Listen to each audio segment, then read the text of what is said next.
racing day, what will you be doing? Walking off the excesses of the day before, or simply collapsing on the couch with yet another repeat of Top Gear? However, if you're into motorsport racing and fancy breaking with tradition this year, then I have a gem of an idea for you.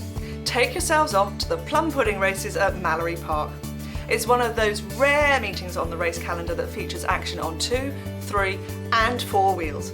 As a result, it has become a huge crowd pleaser, providing spectators with thrilling motorbike action and sensational sidecar clashes, alongside the ever-popular tin-top car racing. So if you need a live motorsport fix before the new season kicks off, then get yourself down to Mallory Park.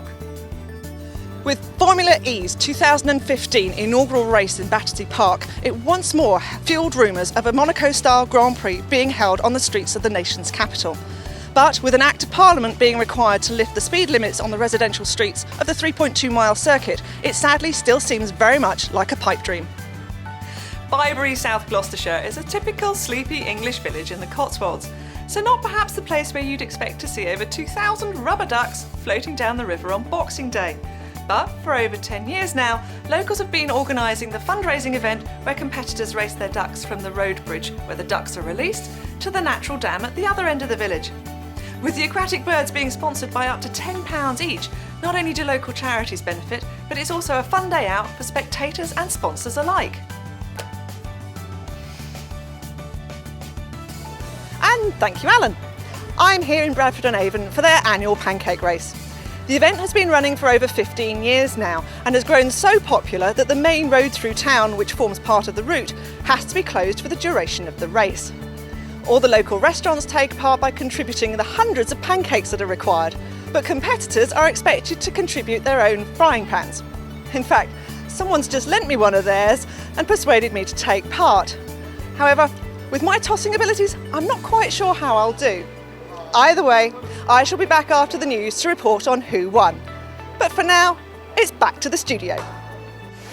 With Strictly over for another year, have you still got itchy feet? Then why not check out the latest dance craze that's taking the nation by storm? Sarok is a mixture of ballroom and Latin, making it not only stylish, but sassy too. And do you know what? It's really easy to learn because in just one class, you get to learn the basic steps to get you started. You don't even need a partner to come. So if you're still single and looking for the perfect place to meet Mr. or Mrs. Right, what's stopping you? Because you too could keep on dancing. Would you brave 4 seasons in one day, stand on your feet in the searing heat for 10 hours, brave rain of biblical proportions, and getting chilled to the bone by cutting Arctic winds, and all whilst risking your life? Well, that's what our motorsport marshals do every weekend of the racing season, from February through to November. Voluntarily, I might add. But safely manning the thousands of race meetings held in the UK every year can be a struggle, with only 5,000 MSA registered marshals nationwide. So if you're a sworn petrolhead like me, with time on your hands at the weekends, you seriously need to consider joining the Orange Army. Motorsport needs you!